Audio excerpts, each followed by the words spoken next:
найкращі жінки в світі. Я об'їздила багато країн світу. Українки найкращі, чесно. Просто потрясають.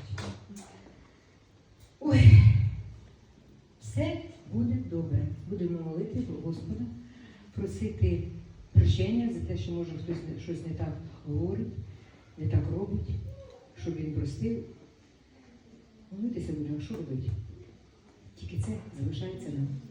Я вам бажаю щастя, радості, добра, благополуччя, удачі, успіхів. І, звичайно, щоб ваші родини завжди були поруч з вами і радували вас своїми досягненнями, успіхами.